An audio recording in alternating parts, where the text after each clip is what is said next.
I'm Melanie Rubin, the Director of Senior and Adult Programs, and we're happy to co-sponsor this event with the Lawrence Family JCC's Astor Judaica Library Senior Department and the San Diego Center for Jewish Culture. Please note that we are recording this program this evening. I want to thank Eileen Wingard and the Jewish Poets, Jewish Voices Committee members for arranging this. Eileen, you can give a little wave. We're excited to feature 3 poets this evening and then follow with an open mic.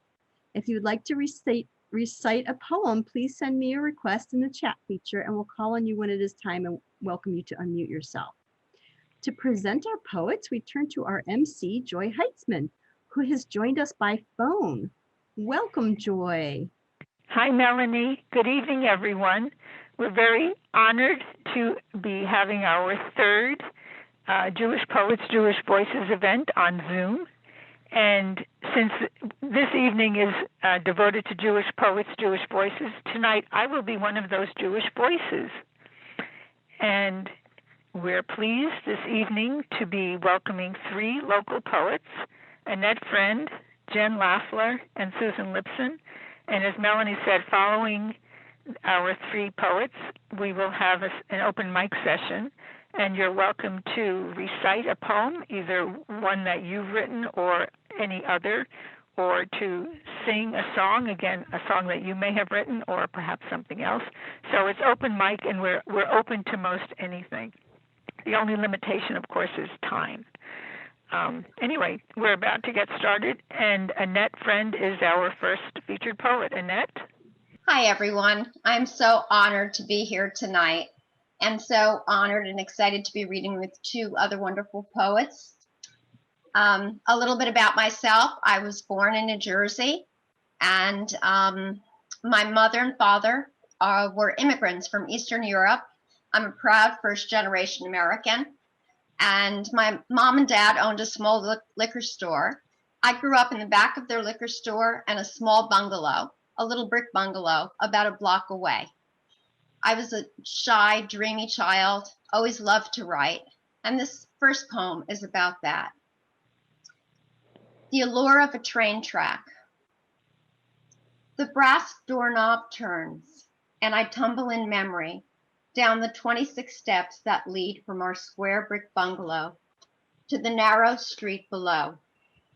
A child again, perhaps 10, free on Saturday afternoon to wander red gold oaks and maples, smells of sweet Italian bread baking, a brisk walk past Pepe's grocery, a wave from Pepe's wife Gina, and a few sweet grapes later, Tony the tailor shop, Pop's liquor store are left behind.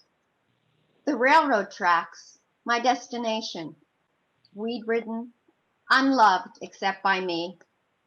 I crave the freights that pass in rush of wind. My hands hold tight a broken fence. Where do they roam so far from my Jersey home? Nebraska's cornfields we count in school. California, overrun with sweet oranges and sun. If only I could grow eagle's wings, I'd soar after them, then rest at night roof perched on lunging train, wind rustling soft feathers, while hooded eyes dream of the wild continent hurtling towards me, waiting for me to explore. The next poem is about a custom in my home and maybe in many of yours. We were strictly kosher growing up, and this was a rather odd custom, but one I found out a lot of other people had too. Redemption of the kitchenware. My mother had a strict kosher kitchen when I grew up. No milk or meat could share the same plate. Separate dishes to separate the two. Blue china for meat, red for dairy. Then there were the trans foods in today's lingo that could go either way, like bread or fish.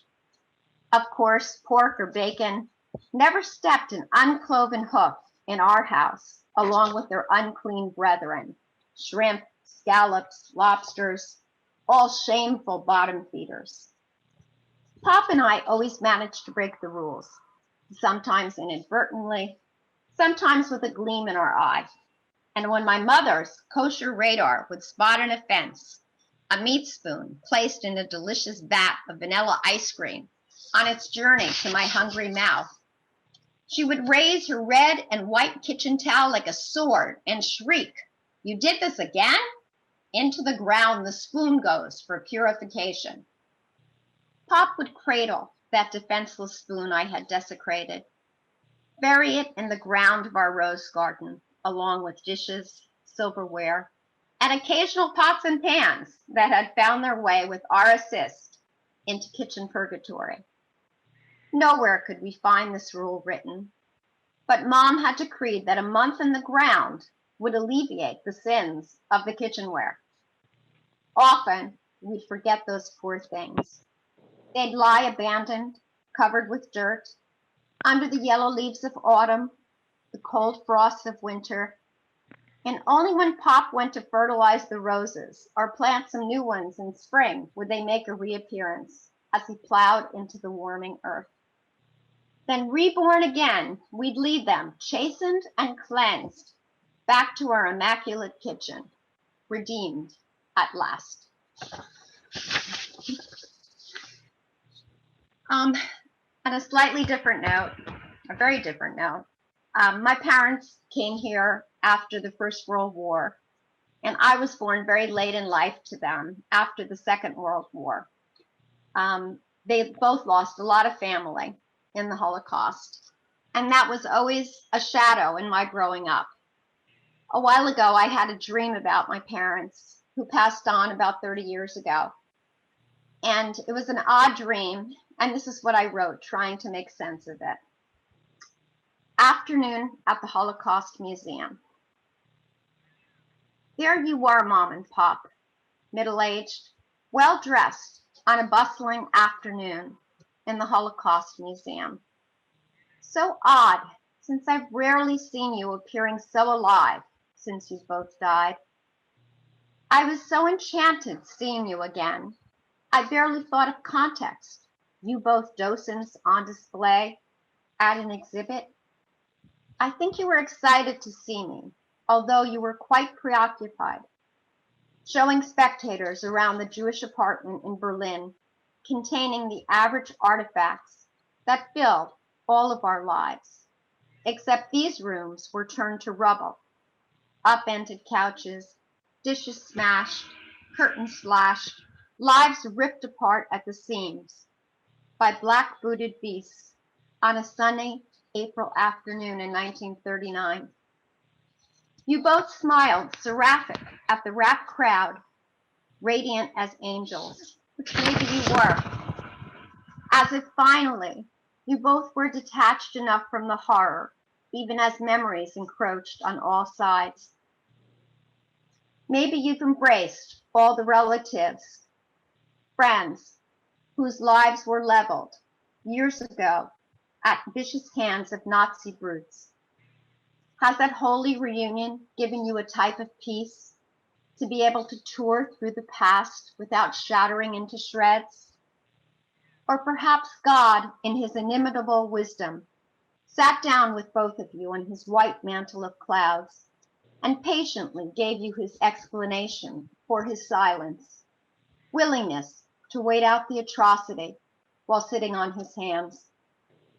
Perhaps that explanation is enough, if only in the afterlife.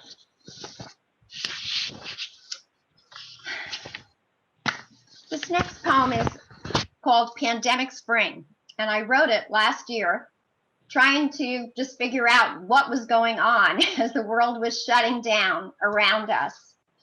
And this was my impression. In my neighbor's untamed garden, flaming bougainvillea and purple African daisies mingle without restraint. Towering spires of Pride of Madeira clash with orange Cape honeysuckle as they vie for smiles of passers-by. Bees race breathless, consuming nectar from each blossom, a fresh-faced yellow lantana, while sparrows shout their songs as they touch down on tender branches and search unfurled green leaves for a place to shelter expected family. Nature has not been placed on pause like us, forced to wander our neighborhoods 6 feet apart from breath or touch, anxiously sorting through closets with no destination to flaunt our bright colors, hesitant to travel to Whole Foods a block away for a bite, pondering if we brush another human, what harm that might bring, while nature continues to rush without worry, headstrong into lush spring. Another thing I missed during the pandemic was going to Starbucks. I don't know about all of you, but I really did. And this is about an everyday kindness at Starbucks. Some of the best kinds of kindness. A change in the weather. I walk through the hectic day-to-day crowd. My personal rain cloud hangs over me like a shroud. Blowing gusts, casting sprinkles. Is it the argument we had again this morning? Or just another old gray day that makes the world feel so tired and worn? I take a hard right into Starbucks. My plan to curl up in a corner booth, contemplate body aches, blustery relationships, possibility of rain. The gay young barista with an angel's voice who tried out for American Idol did not make the cut, but remains cheerful, greets me by name as I shamble in. I'm treating you to your tall cappuccino today. And with a beatific wave of hand, he rings up the sail and swiftly conjures the delicious potion. Why, I ask? Because I want to. You are one of my favorite regulars. I thank him, blow him a gentle air kiss in return. My black cloud slips, slowly fades into sweet-scented coffee air. Perhaps a type of magic trick, or better, a simple kindness that connects, changes the forecast of the weather. Another way of connection, I think, is just all the things that we keep and we go through our lives with. And what they mean to us and what they tell people about our lives. This is a story someone wrote to me and told me about, and I wrote a poem about it. Sarah's dressing table. There you were, broad shoulders, spindly legs, waiting for love, forlorn, in a broken down antique dealer's window. Some half-assed Florida backwater, hot humid air breathing down on us. Me just fired from a flea-ridden circus, again between jobs. You whispered to me of a comfortable life, so carefully planned out, so not like mine. Solid oak with curly-Q decorations etched into your wood. A sketch of a young girl, rose lips and cheeks on your one drawer. Half smile for a secret, maybe tucked away inside. Only a few bucks on me. Owner and I grappled for a while, but with no other business in sight, you were mine. 30 years we swept this country together, job to job, apartment to apartment. I kept you smooth and sparkling, pretty girl's face peering to the future, knowing something brighter was squirreled away somewhere. This last move, a hard one, stored you for a while, went to bring you home. Your legs were broken, cracked in half, like a huge weight had been dropped on your delicate bones. Storage company will pay. I can fix you. That's not the point.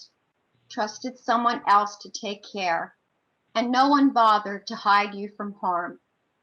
Maybe the best of me, shattered, without a second thought on how we'd survive.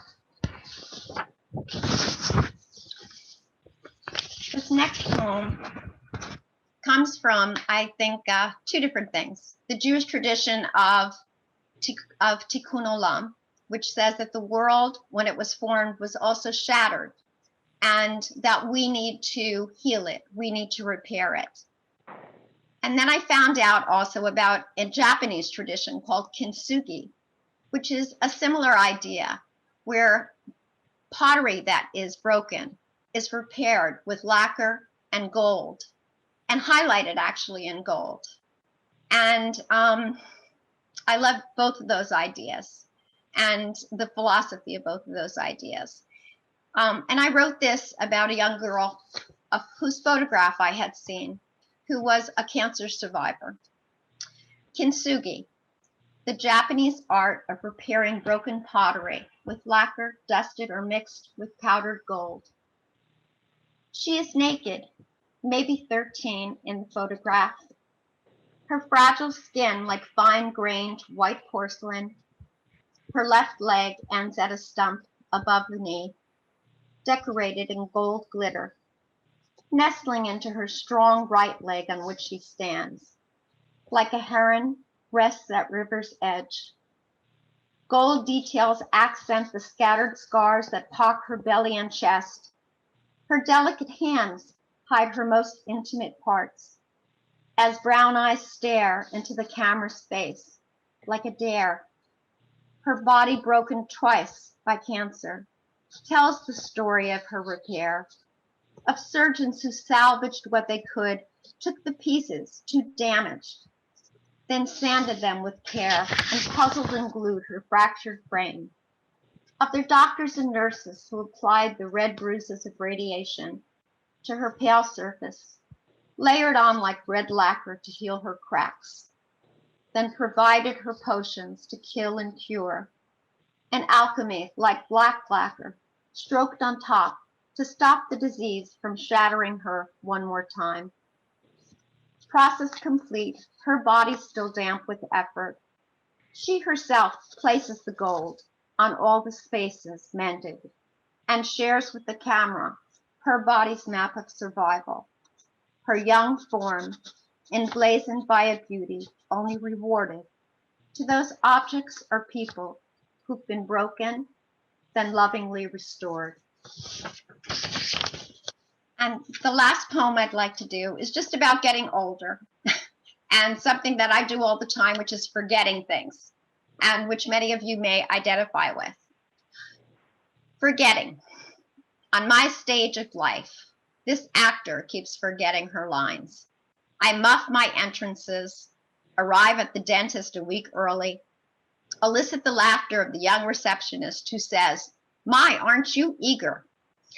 Neglect to meet a friend at the correct Starbucks, where I wait impatiently at one of the nearby intersections, tapping on my fingers, enumerating all the reasons she hasn't shown. Traffic, accident, possibly death. In trying to correct these issues, I found I've been inserting misplaced info on my calendar.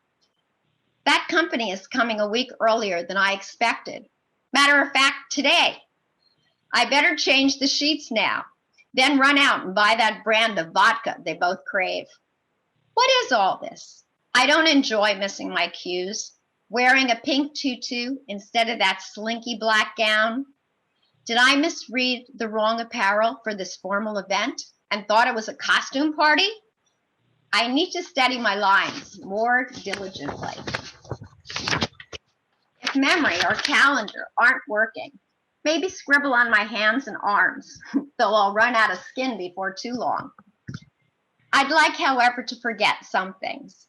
Let me forget and forgive a petty grievance sooner rather than later. Let me forget past wrongs that I can't change. Let them lie quietly asleep and finally settled.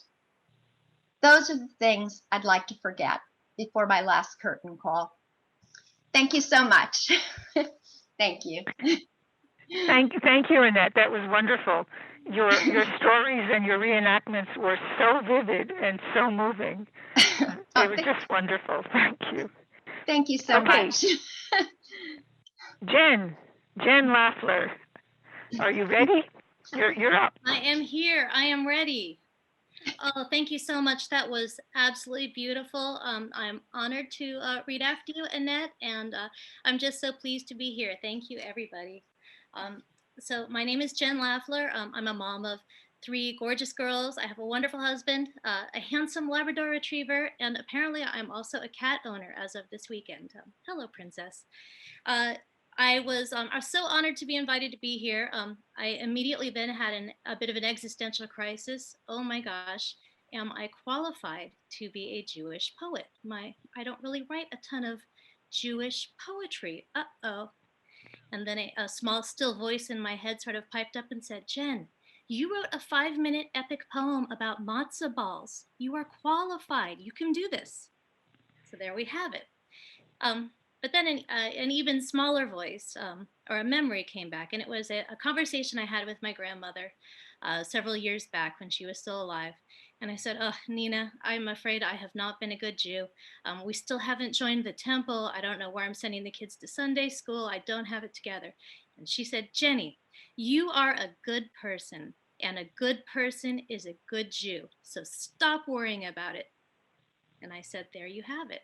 So I'll let you judge whether they're good poems or not, but certainly I now understand these are poems about everyone's experience and therefore about the Jewish experience as well. We'll start with a real short poem. This one is about the absolute horror / honor that it is to read one's poetry that one wrote by oneself in a little room in private with the public, with people that you don't know. And this poem is called Love's Labors Tossed. Love's labors tossed to a public that won't care. Therein lies the rub, lies the fundamental scare. The love leap trust fall that is poetry's share. But love's labor's truest loss is the unwillingness to dare. All right, so I think you're going to find, first of all, I'm a rhymer. I'm going to rhyme my poems. That's actually kind of uncool right now in the poetry world, but hey, that's where it is. I'm going to start off with a piece that came from a really deep, deep place for me. A few people, all of them who are mothers, have told me that this is their favorite poem of mine. One person told me it was her favorite poem of all time, and let us hope that she is joking. One thing I know for sure is that many parents seem to be able to relate to this poem, and it is called Where Did All the Towels Go? On Sunday, I washed towels, clean and fluffy as pure white snow. But by Thursday, they had melted away. Where did all the towels go? I swear I stacked a dozen right there, hung 2 or 3 more down below. Did they fly off like terry cloth ghosts? Where did all the towels go? I finish my shower. I'm dripping and cold. I reach for a warm, dry towel. Oh no. You can imagine just how hard I hollered. Where did all the towels go?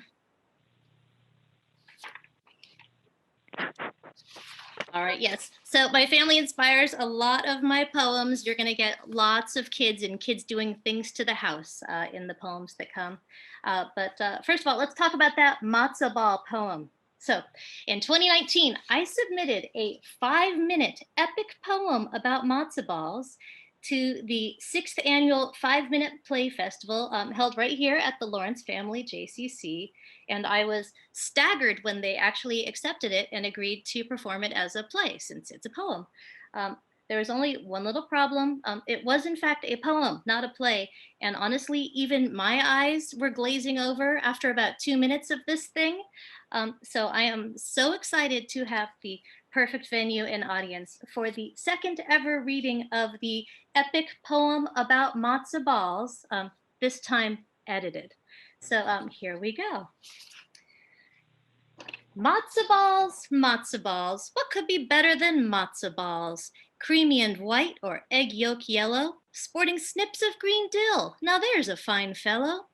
Whether pillowy fluff balls or softball dense, you slice them with a spoon, just trust me, it makes sense. Chicken soup's the wind, of course, beneath matzo ball wings.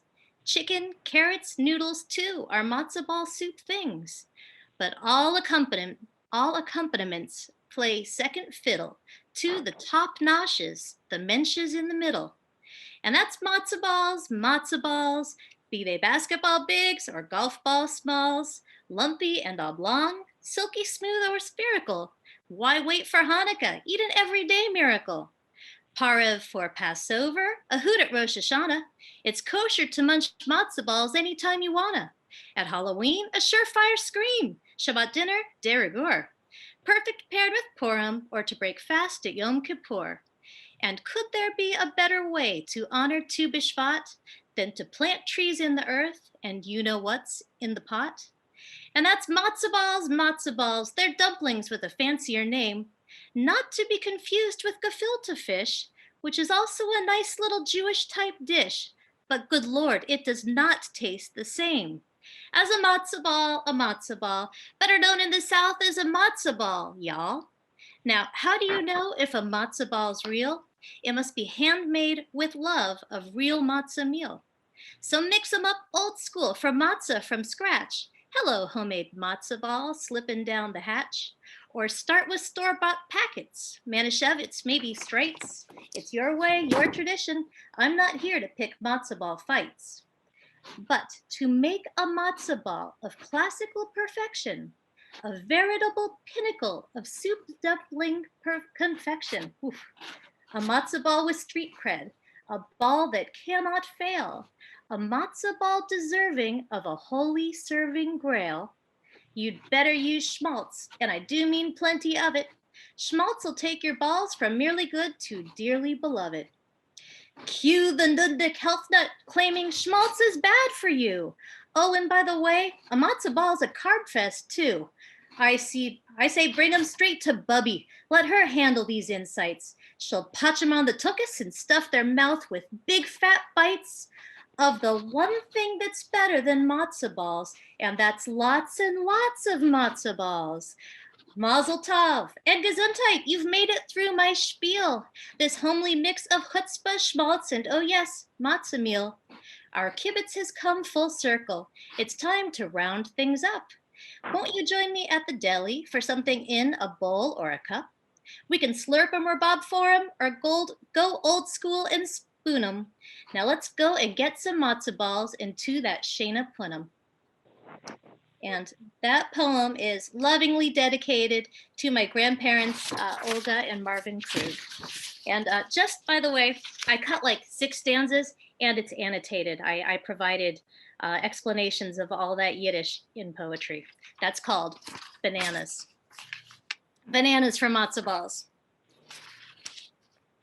All right, so you made it through reading 2 of the matzo ball poem. Now I have 2 the things I've been working on lately.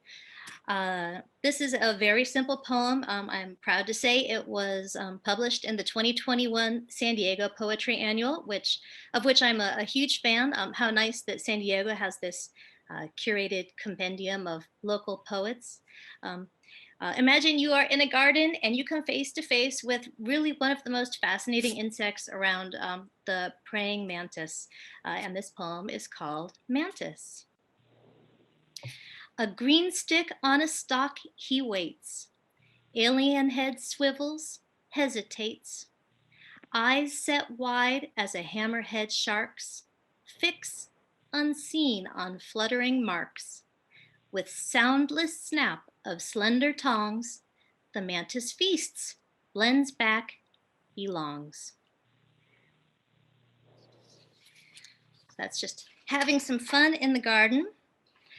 Here's another poem which I'm proud to say is going to be published, I guess, in the upcoming anthology of the San Diego Writers, Inc.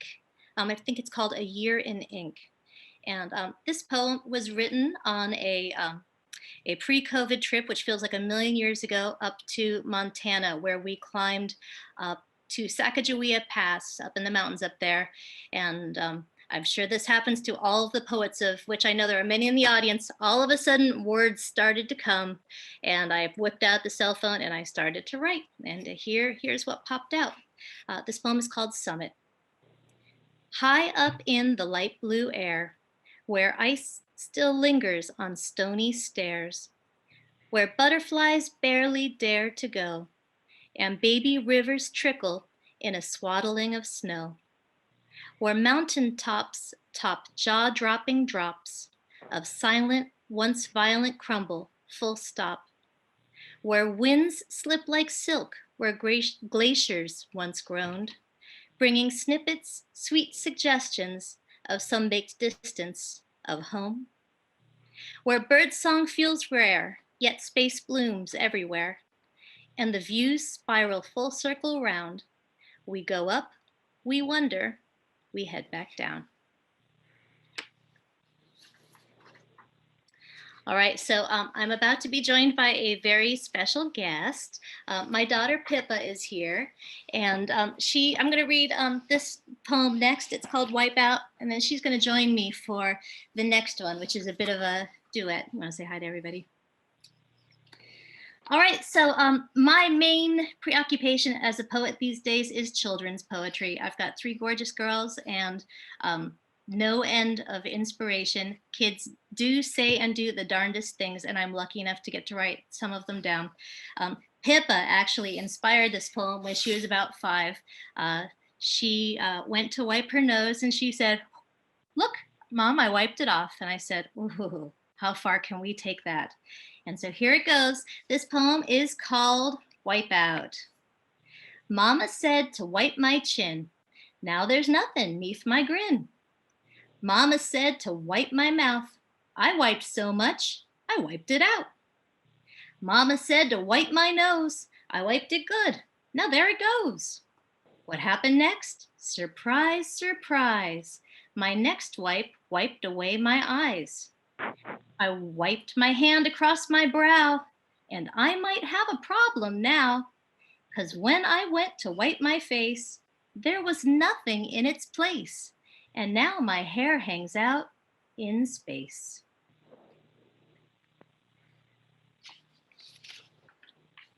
All right, so Pippa's real life runny nose inspired that poem, and I think that families, moms, chefs everywhere will relate to this moment.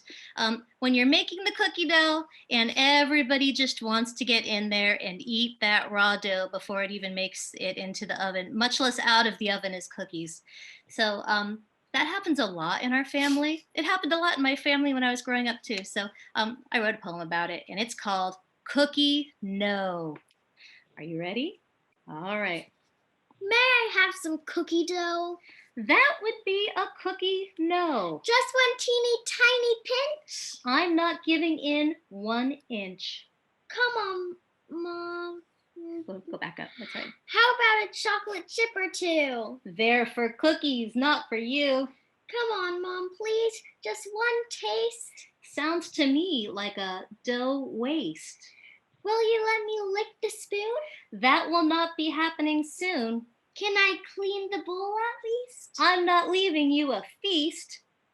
Mom, did you just sneak a bite? Just checking that it tastes all right. And there you have it, Cookie No, with a special cameo by Philippa Laffler. Thank you, love.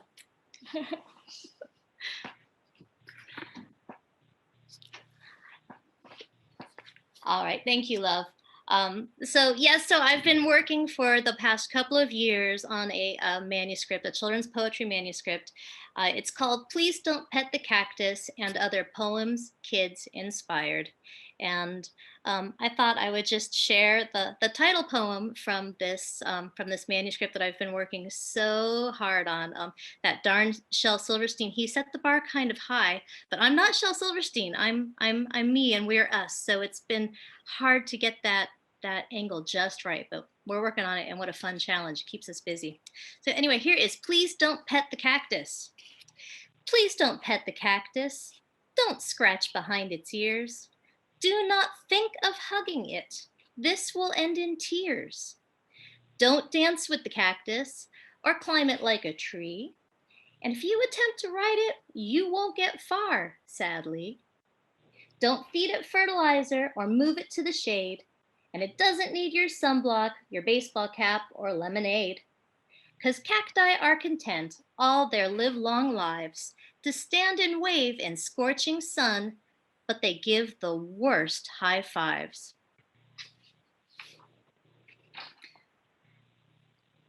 All right, so there we have Please Don't Pet the Cactus. Maybe 2 more years of work and I might have a manuscript, but I'll have had a lot of fun doing it. All right, so I think we're getting close to my time. I have 2 poems left. We'll do one and see how we do on time.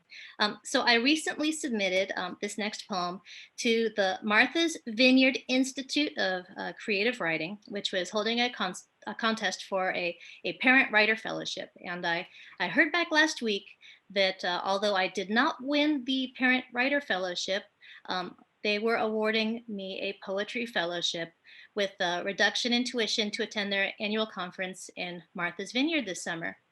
And cue great celebration. I had already imagined myself in Martha's Vineyard, tremendous latte in my hand, maybe a chocolate croissant on the beach, hobnobbing with poets whose works I had read in these wonderful magazines. And then I read the fine print, it's virtual this year because of COVID. Oh dear. But I will still be attending from home, and I'm very excited, and I'm super psyched that this poem won this little award. So here it is. It's about a phenomenon, once again, that parents might be familiar with, and I think that kids could imagine. A child slips out of bed late at night, and it becomes the night shark. The night shark stirs in its kelp bed, moonlight gleaming on its gills, then slides a one-fish waterfall into the shallows of the hall, where the water's cool and quiet and as dark as fresh squid ink, the only sound of soft-tipped fins carving through the murky midnight drink. As the creature advances, a sub at full sail, building bubbles and speed with each switch of its tail, flipping salmon and sand dollars still deep in dreams, slicing thick schools of fish into right and left streams, till the hull channel churns with incoming attack. It's headed to my room, there's no turning back. The night shark leaps, a spectacular sight, as it twists, crest suspended in frothy starlight. Grins down a familiar, faint crescent-toothed grin, eyes the soft reef of my bed, and dives in.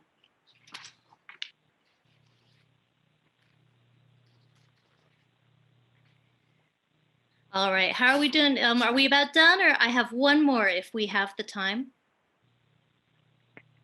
If it's short. It's short. This, okay. And I will say, I'm so glad I have a moment, because this is a letter of gratitude to the writers who are here tonight, to all of the poets and the friends who showed up. Part of the joy of being a writer is being able to join this writing community. And this one is about a specific lady, but it's for all of you. I call this one the Lindsay Solotka poem. How could I not love Lindsay Solotka? She's positively kind and super sweet, not to mention wicked clever. Is she feisty? Is she ever? Mix that up, you get a gal who's quite the treat. She's no boring robotka, not Lindsay Solotka. She's a handful, a hero, a hoot. She's quick with a smile, hits punchlines with style, sings and dances in Korean to boot. Now you know what she's not, this Lindsay Solotka? She's not the type who tries to outdo you. No, her kind of quests to bring out people's best, even though she writes much better than I do. Now she sure hits the spotka, that Lindsay Solotka. Now please let me say this before I end. I wish every writer had a Lindsay beside her, a nice, cool, funny, smart chick to call friend.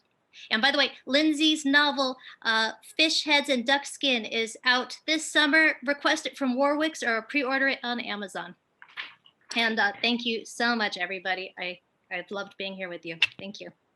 Thank you, Jen. That was a lot of fun. And a special thank you to Pippa. That was wonderful.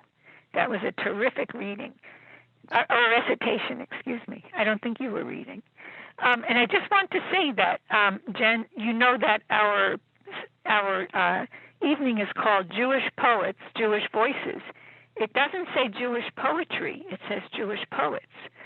So our definition is that anything that a Jewish poet writes is Jewish poetry. So anything that you had to say tonight is Jewish poetry. So thank you. Thank you. I really appreciate it. Okay. Susan, are you ready? You're on. Hi. So I'm Susan Lipson. I am a poet, obviously, a children's book author, sometimes songwriter, and an independent creative writing teacher. And I've had poems published in a variety of small journals and newspapers, blogs. But I have a couple of collections, and I'm going to read something from two of them, actually. One of them, the collection was published in this book that is a writing it's for teachers to teach writing, and it features my poems as prompts. And my Nana's yahrzeit is on Pesach, and I thought I'm going to pick this poem because it is about my Nana, and it happens to be probably the most successful writing prompt that I have in this book, in terms of how it evokes amazing poetry from kids about the power of tangible objects to create intangible memories. And the poem is called Nana's Ring. I didn't want your ring, didn't want it. This sparkling attractor of eyes and compliments, this precious reminder of your knotted but soft hands, too knotted to wear the ring and too busy anyway, cooking, wrapping chicken and latkes in petite foil packages for me, so you'd know I was eating good. This ring that twinkles silvery blue as your eyes once did when you locked it up for someday, as in, someday this ring will be yours, Susala. But I didn't want your ring then, for I dreaded someday then. And now, as I gaze upon my finger, graced by your shining presence, I smile with misty eyes and admit that now it is some day, some wonderful day, to treasure both intangible and tangible memories of you, and to admit that I really do want your ring. Next, I'm going to read another tribute to someone who meant a lot to me. This is from my book, Disillusions of Grandeur and Other Eye Openers. And the poem is called Kite Tail. I hugged a kite today. I hugged a kite today. Her skin once thick, now thinned by winds of fate, stretched taut across the crossbow formed by a brittle spine and shoulders braced for surprise currents.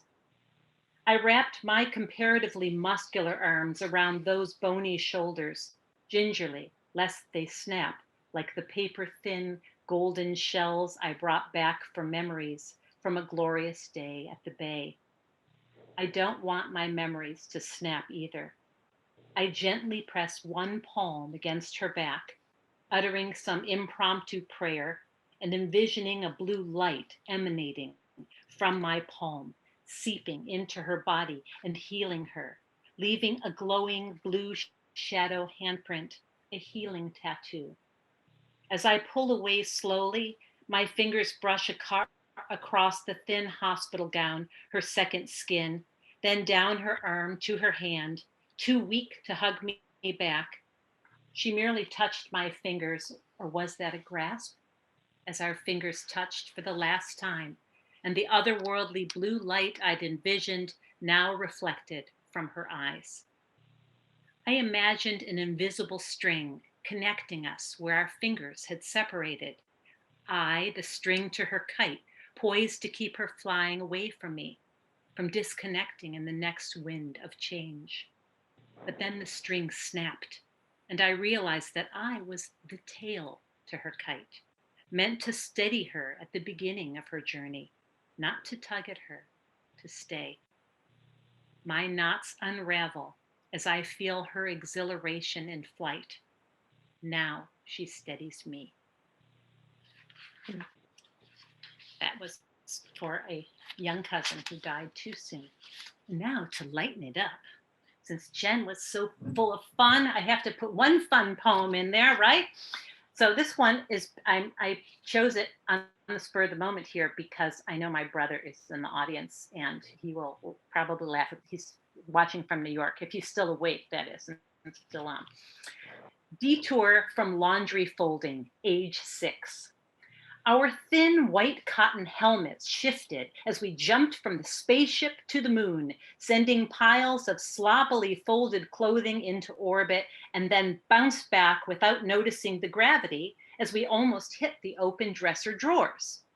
We tucked the elastic underwear bands meant for thighs behind our ears to keep the face window in place, garble our voices to sound like radio static, and take turns playing lookout for the commander, who would surely abort our mission if we didn't crack open our heads first.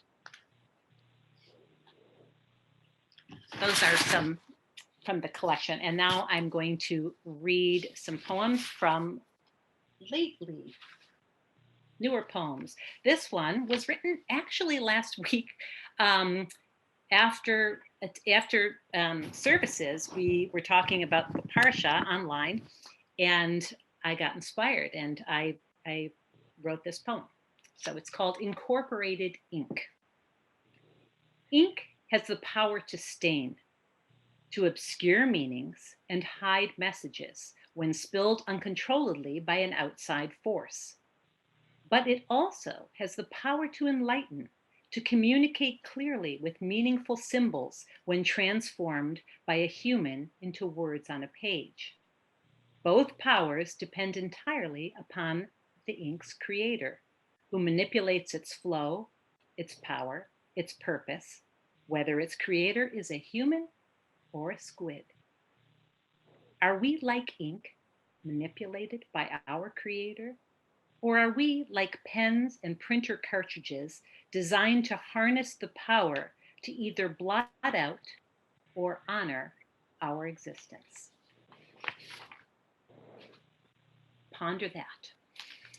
And now, going back into nostalgia, I wrote this poem about my dad. It was about one of the last times we spent together, very meaningful time. It's called Atonement in a Parking Lot. Despite your protests that services aren't for me, because you never attended Hebrew school as I did, and felt uncomfortable in a synagogue because, face it, schmace, your old dad's an illiterate Jew, I virtually dragged you along to High Holy Day services at an unfamiliar temple near your Michigan home on the very last Yom Kippur before your literal day of at-one-ment with God. Mom, who was fresh out of knee replacement surgery and wouldn't have gone to services even if her knees were up to bending during the Aleinu prayer, scoffed when I told her you agreed to attend services. She said you had no more interest in praying than she did, that I should go by myself, that you'd be fine left alone. I left her alone instead in the therapy gym at the rehab center to exercise her new joint, but not to exercise her control. I purposely chose a non-traditional Reform service with music and poetry to help you connect to our community, whom Mom disdained and avoided like an anti-Semitic Jew. I whispered explanations of prayers into your ear, and you blushed, looking around to see if anyone noticed, but everyone was singing, reading, and chanting, so you leaned into my translations, nodding. Then your eyes glazed over, and you looked lost in thought, or maybe tuned out. Was Mom right? Should I repent for this mistake too? After the service, I thanked the cantor and rabbi for welcoming us, and the cantor asked if you'd enjoyed the service. Clearing your throat repeatedly, you said it was different, and I held my breath until you added, very enjoyable, actually. I don't remember ever enjoying shul, to be honest. The cantor nodded and smiled. You added, beautiful music and poems. Your voice trailed off into a puff as if you had just exerted yourself. So I took that as a cue to leave, saying, Dad, you seem tired. Do you want to skip the memorial service? You nodded and shuffled toward the door. Your gait on our way to the car seemed slower, shakier. I grasped your flaccid arm, awaiting your usual, "Susan, I'm fine, I'm not an invalid." But your entire body trembled, as if rocked by a private earthquake, and you were crying, sobbing so hard you had to lean against your car. I had never seen you sob before. "Dad, what's wrong?" I gasped. You blew your nose into your hanky, wiped your eyes with the dry corner, murmured that you imagined your mother smiling at us during the service, thanking us for giving her nachas to see her son with his daughter in shul.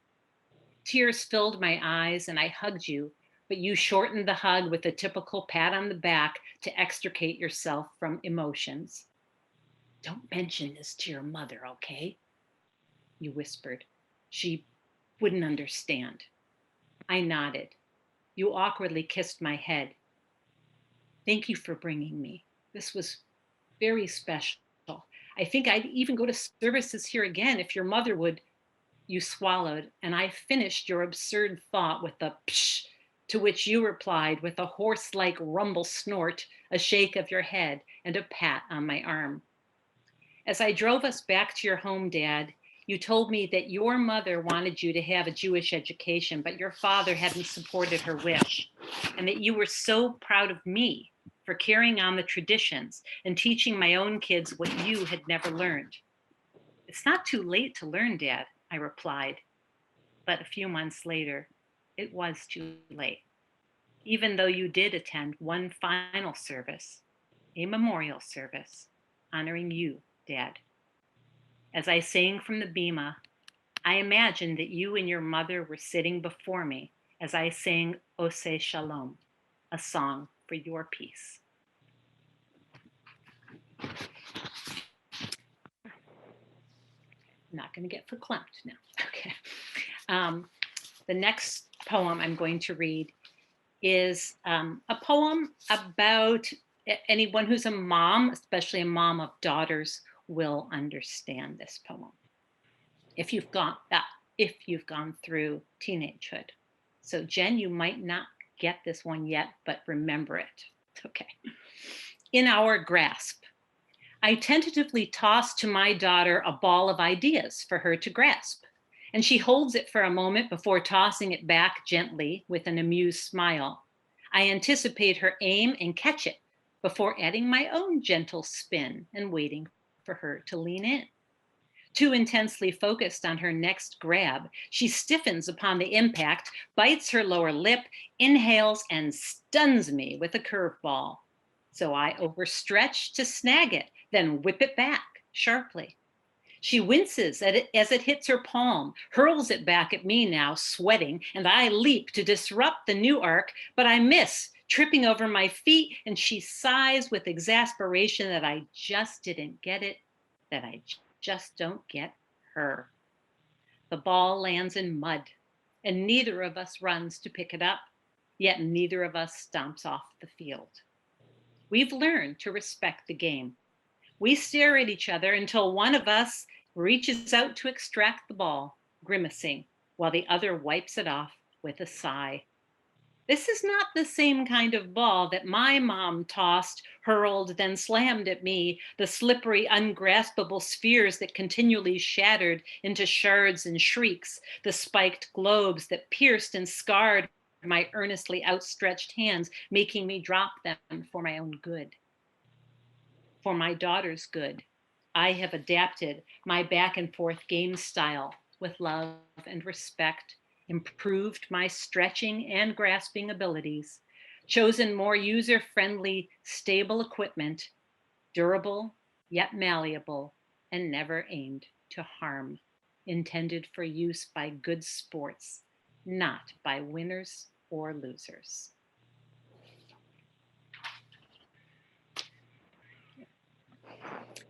And because I started with the poems with my Nana, I'm going to go back to a poem I recently wrote. Unfortunately, in looking at my own hands aging, it suddenly made me remember my Nana's hands. It's called Butter Hands.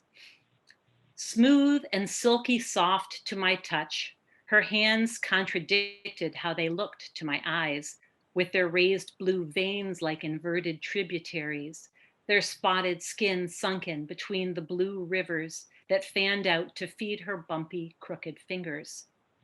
Until I felt those hands, I feared them as a child, the way I used to fear the sight of disfiguring scars or missing limbs or sightless eyes. Leaving warm imprints when she hugged me, her hands belied the pain they held in their often swollen digits, too stiff for slicing and chopping carrots and onions, for sewing torn seams. Let me fix for you, Mama Shana.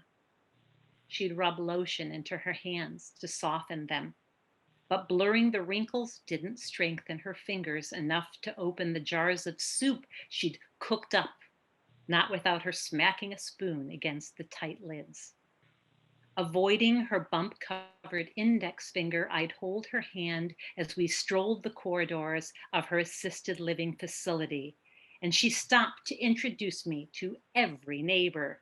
My granddaughter, my pride and joy, and then raised our clasped hands to her lips, mwah, and kissed my fingers. Her hands felt like warm butter melting into my being. I can still feel them stroke my cheek as she marveled at me as if I were a miracle, cupping my jaw in her palms.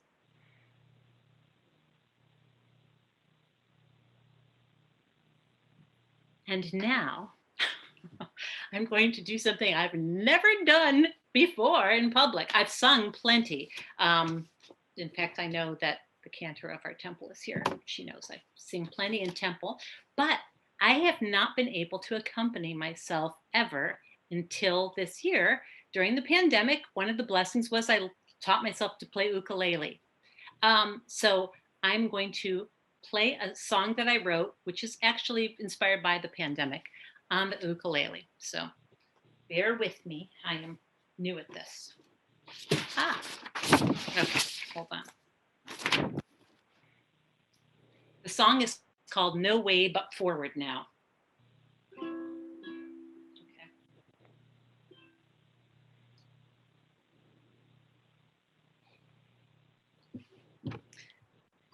Just when I think the doors have closed, a light above one threshold glows. I pull the knob, then poke my nose outside.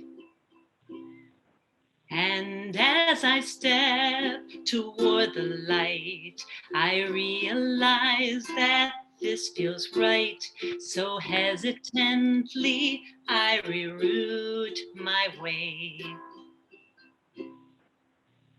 No way but forward now, no looking back. New doors down corridors await on this path. Can't sentimentalize what's in the past. When life seemed easier, it didn't last. So move on, go move on. I hear the door behind me click.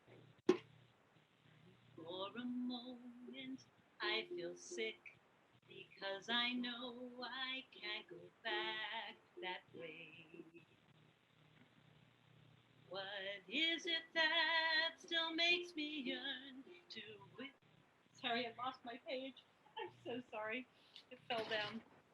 What is it that still makes me yearn to pivot now and quickly turn? Although I know no life awaits me there. No way but forward now, no looking back. New doors down corridors await on this path.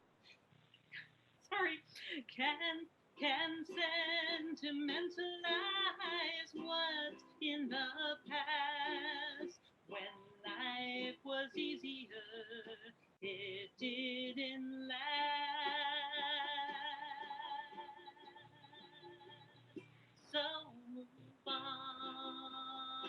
Just move on. Go move on. Just move on. Sorry about the glitch. My papers fell off of my computer right as I was playing the second page. Thank you, Susan. That was terrific. And I especially appreciated your poems about your family members. They really, came back to life in your readings. It was incredible. And also, your voices and your accents are amazing. All your little accents were a treat. So thank you. Okay, we're about ready to switch to our open mic session. Before we do, I want to thank Melanie and Abby for all their help in facilitating tonight's program, and want to thank Eileen Wingard and the committee. And I don't know if Jackie Gamache has come in. She has RSVP'd. I don't know if you're there, Jackie. Is Yes, Jackie there? Jackie's Hi, online. Jackie. Okay, and I'm going to acknowledge that it was Jackie Gamache who, over 12 and a half years ago, asked Eileen and me to come to a meeting because she had an idea about starting a poetry group at the JCC. And here it is, 12 and a half years later, and we're still going strong. So, Jackie, I guess it was a good idea. So thank you. Okay, so Eileen is going, and Melanie are going to be telling us about upcoming events. Thank Melanie? you. Thank you, Joy. Thank you so much to the wonderful poetry and the beautiful stories that we've been hearing tonight. Such beautiful words. Thank you so much for sharing them with us. A few upcoming event announcements. We are going to have, first of all, be on the lookout in our emails and on our website for registration information and more information about the following programs. Our website is lfjcc.org, which stands for the initials of our name, lawrencefamilyjcc.org. Thank you, Abby, for putting that in the chat. Join the JCC Senior Department for a Middle East update from Israel with Mark Silberstein on Thursday, April 22nd at 10 a.m. And Abby, I'm going to introduce Abby, who is with our Center for Jewish Culture and co-hosting this evening. Abby, would you give the next announcement, please? Sure. Hi, everybody. Thank you for being here tonight. So our Arts and Ideas Department in the San Diego Center for Jewish Culture invites you to a virtual concert this Thursday with Israeli vocalist and instrumentalist Eleanor Talley. She's a very talented woman and multi-instrumentalist who performs R&B, American soul, and jazz. And she currently lives in Memphis, and from her home studio there, she's playing original music and some covers in both English and Hebrew. So I'll put the link in the chat to register for that this Thursday. Thank you, Melanie. You are welcome. All right, I am going to turn the mic over real quick to Eileen Wingard to announce our next poetry event. And I'm going to put the order of the open mic lineup in the chat right now. There were a couple people I think that did not log in yet. So your number might be different than what I told you in an email if you have emailed me previously about the order. So I'm going to go ahead and put that in the chat right now. And I'll give you a little chat in the chat box saying when you're on deck next. Thank you. Eileen. Our next Jewish Poets, Jewish Voices event will be Tuesday, May 4th at 7 o'clock, and it will be our Jewish Poets of the Past program, a yearly program in which we feature great Jewish poets of the past. This time, our choices are two Israeli poets of the 20th century, Natan Alterman and Zelda.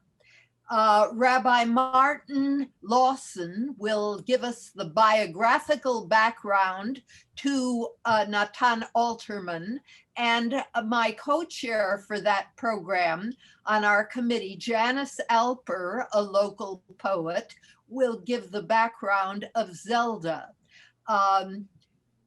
Elisheva Edelson and Mila Wingard will be singing some of the songs of Natan Alterman, and we will have 9 readers in Hebrew and 9 readers in English reading the poetry of these 2 great poets. So I hope you will all put that on your calendar and come to hear our final program of this season. Thank you very much.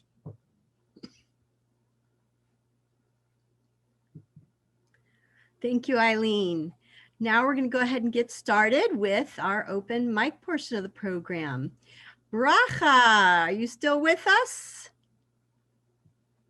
Were you able to log in? You can unmute yourself. Hi, everybody. I'm Bracha, and I'm here with you today from the desert. We're out in Agua Caliente, and I'm going to share one of my poems. I usually write music, not poetry. I do write poetry, though. Thank you, Eileen, for asking me to do this. Okay. This is called An Island in Time. Shabbos, my queen. Nowhere to go. No one to meet. Shabbos, an island in time I greet.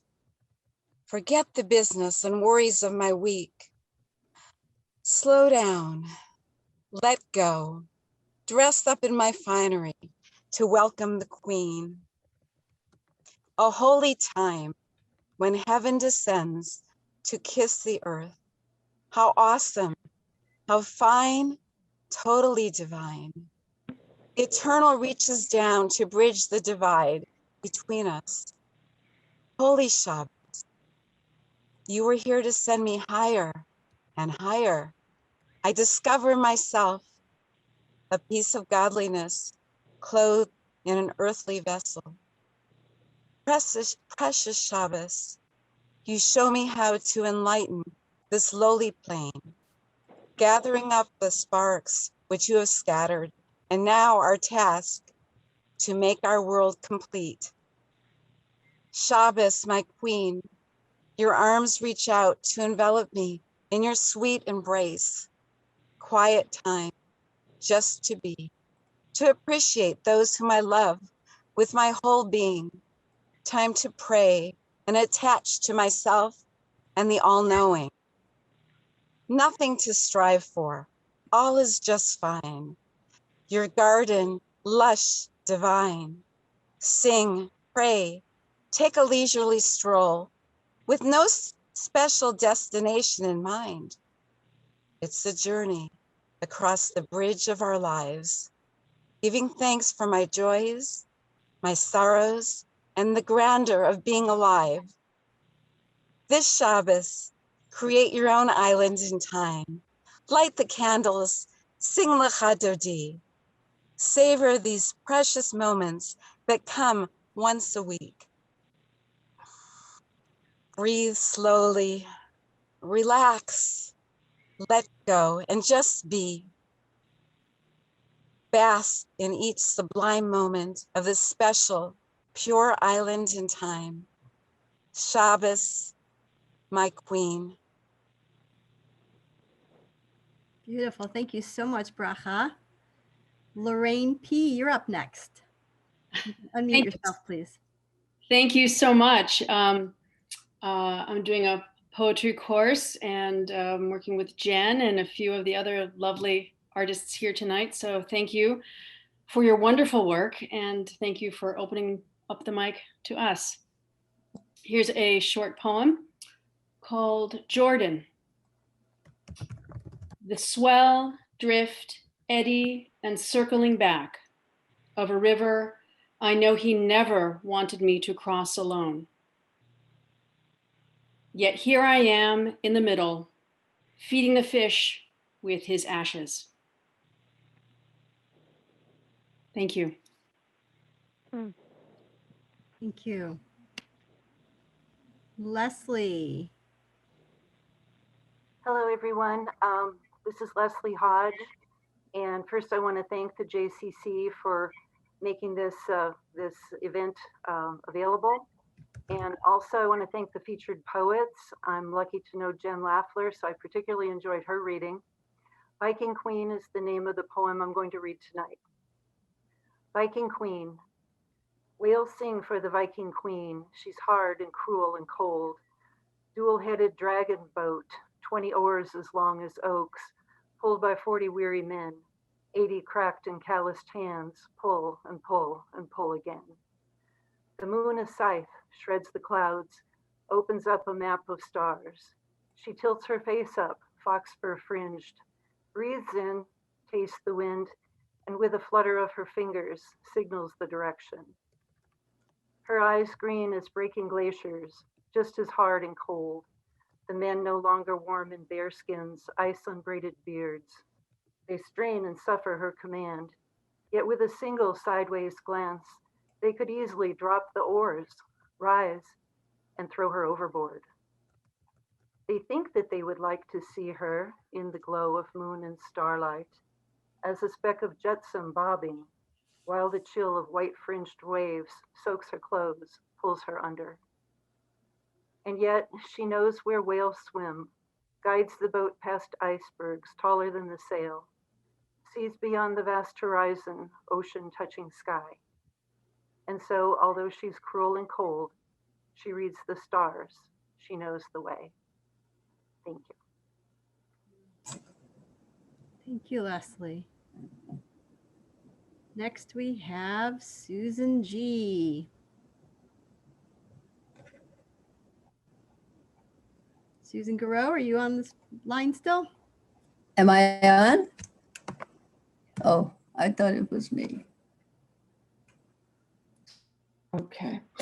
I'm Susan Giroux, and this poem is about myself, basically, as I'm trying to emerge from a very difficult year of personal loss.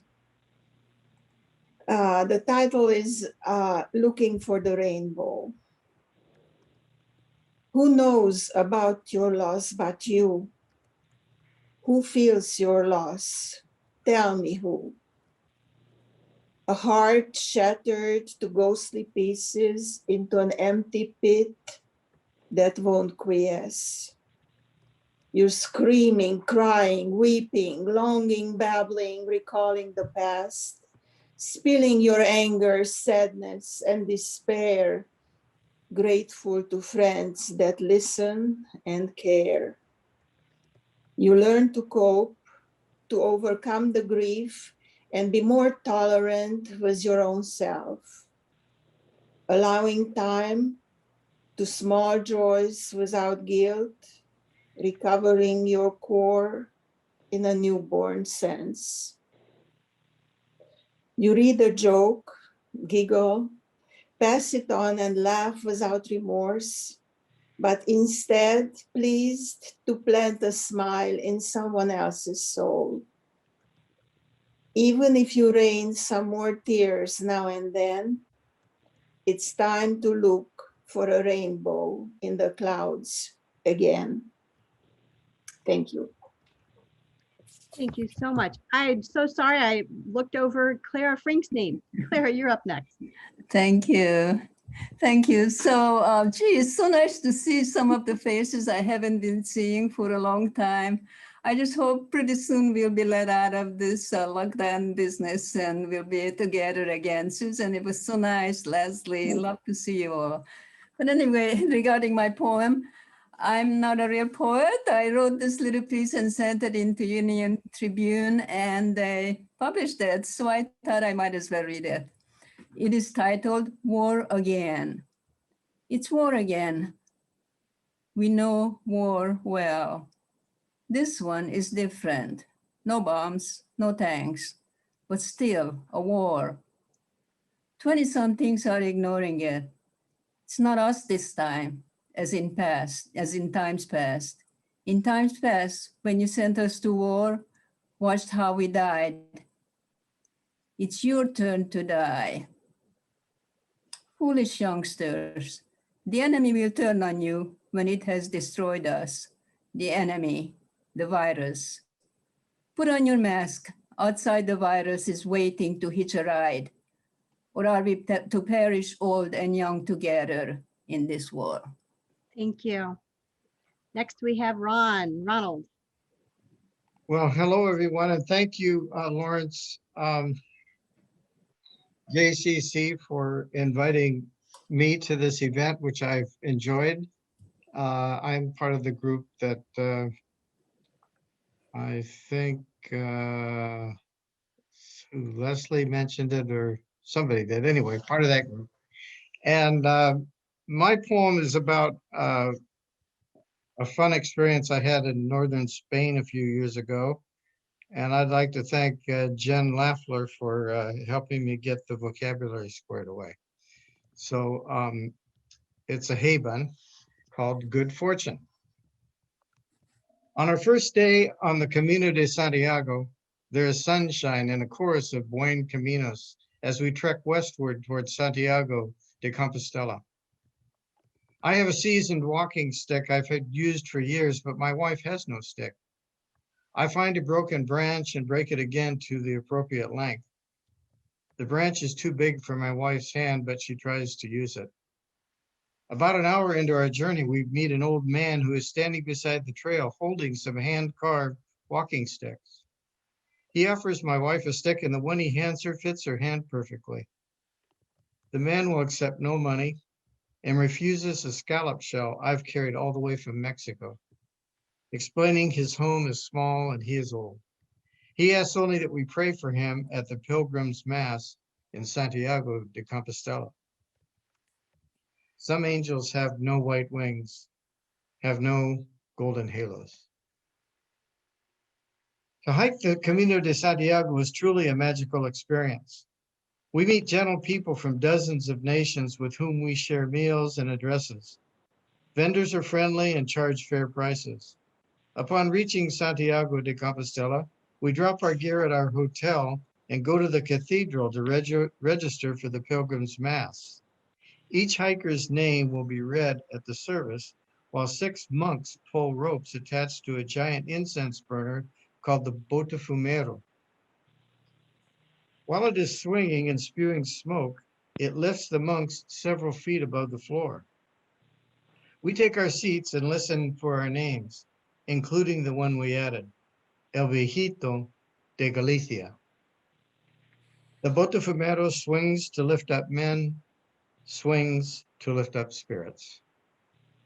Thank you. Thank you so much for sharing your words, Ronald.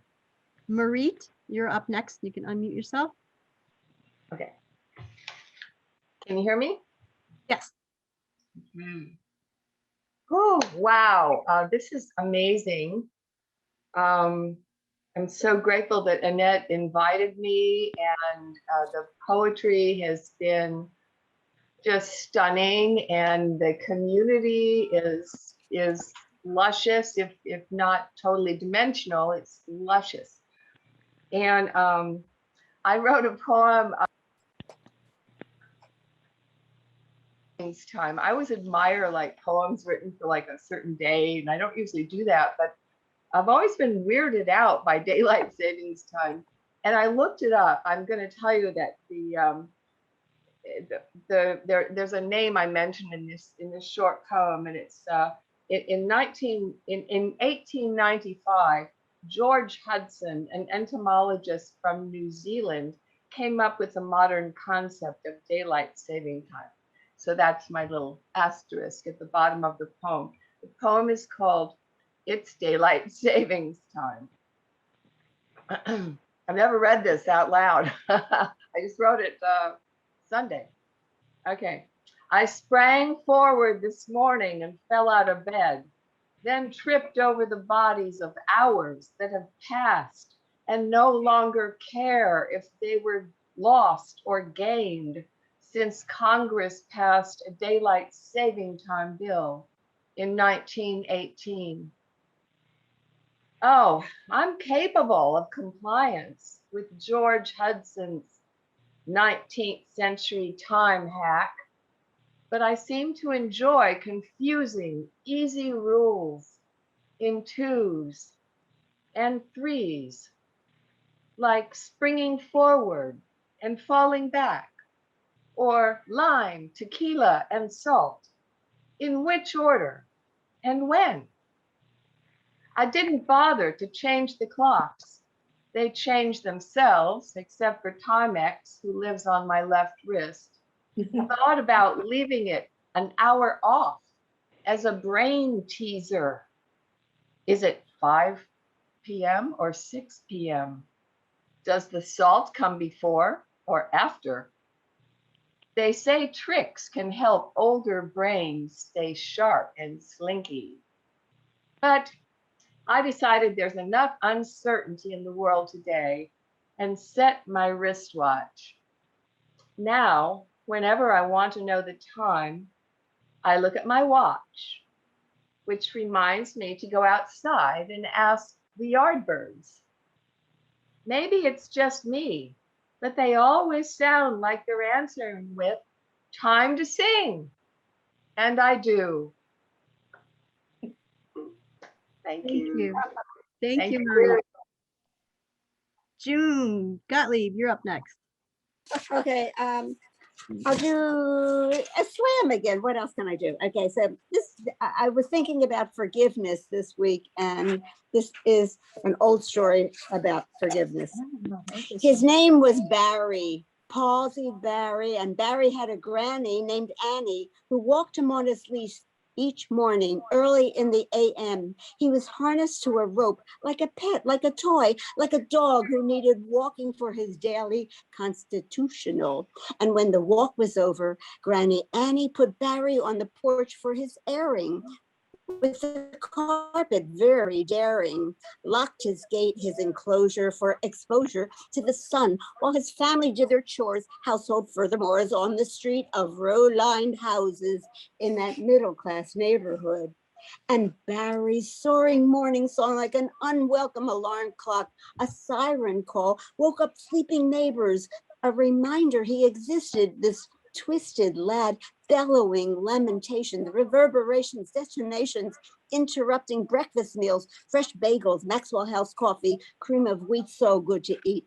And then when summertime came, we kids played a game, not just kick the can or hide and seek, not just jump rope, nope, not even hopscotch.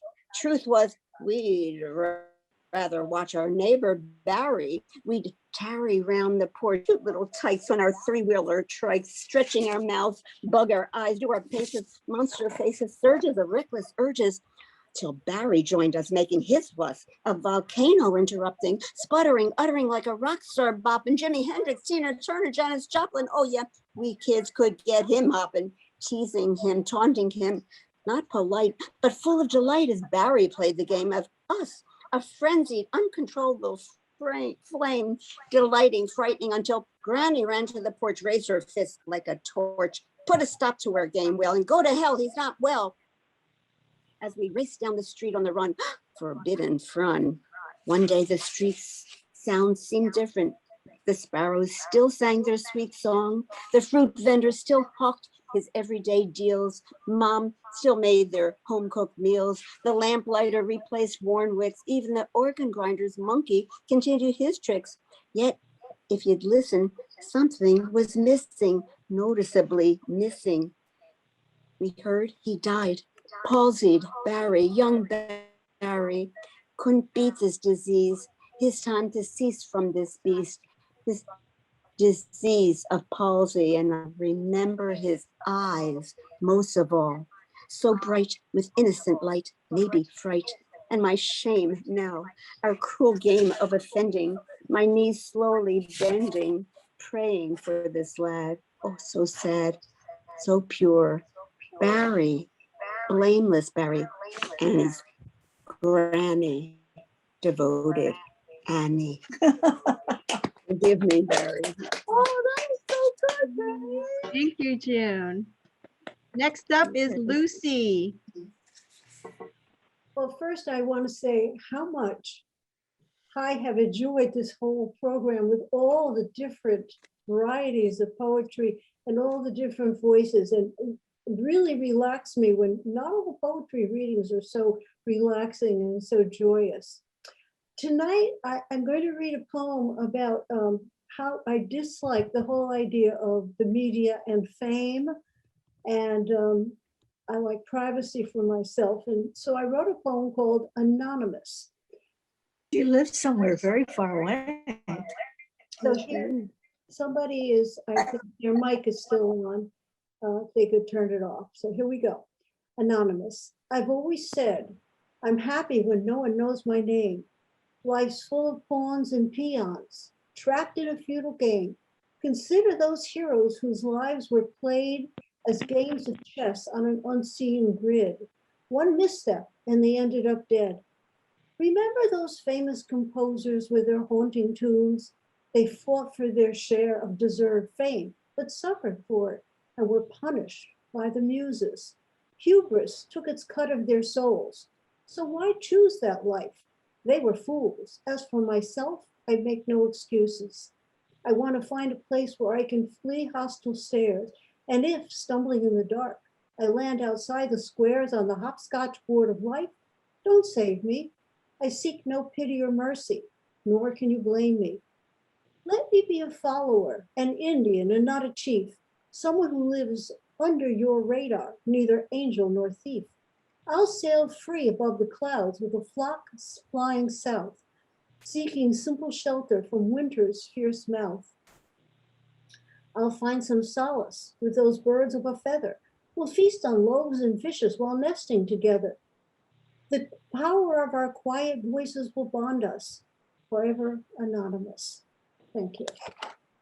Thank you so much, Lucy. I'm aware that we are very short on time, but we just have a few more poets. So if you're willing to hang on a little bit longer, we'll get to everybody. It looks like Nathan, you're up next because everybody seems to have short poems. So Nathan, you can go ahead and unmute yourself. No, it's not a short poem. It's a very short poem.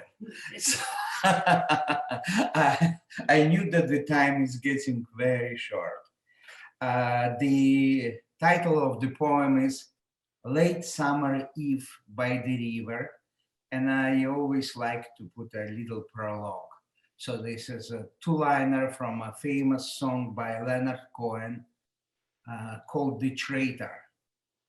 But the rose I sickened with a scarlet fever, and the swan I tempted with a sense of shame. So here is the Late Summer Eve by the River. The shortest I ever written. I know that for sure the sun will set very soon. And dragonflies car the ballet is dancing to us tune.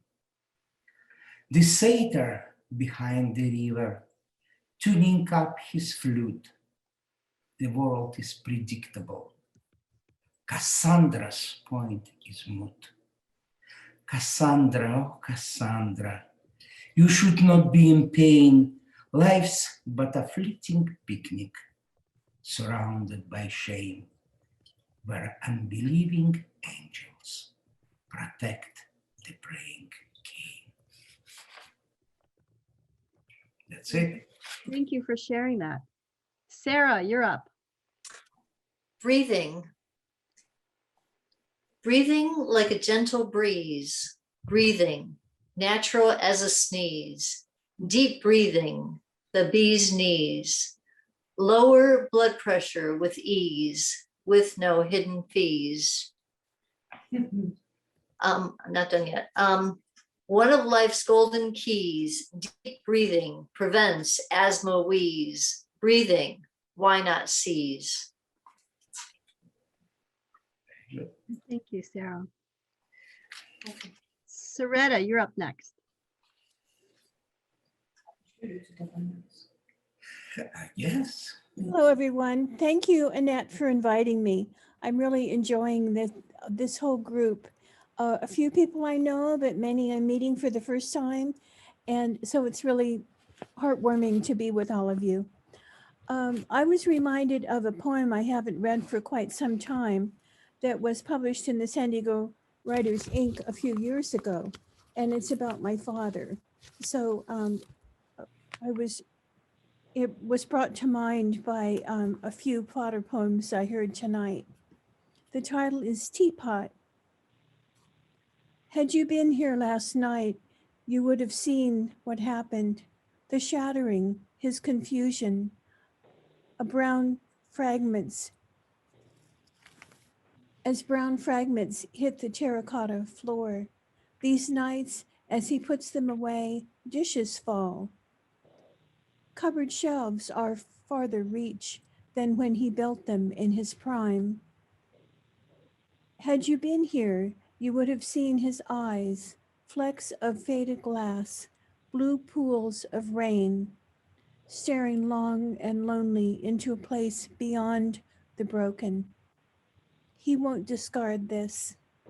Come morning, still in bedroom slippers, eyes rested, he scours the floor for stray pieces, shuffles to his dusty workshop, finds the glue. Watch how he tries to fit pieces together so patiently. In his mind, he's gathering leaves from a long flowing river, the ritual of her pouring tea into small matching cups.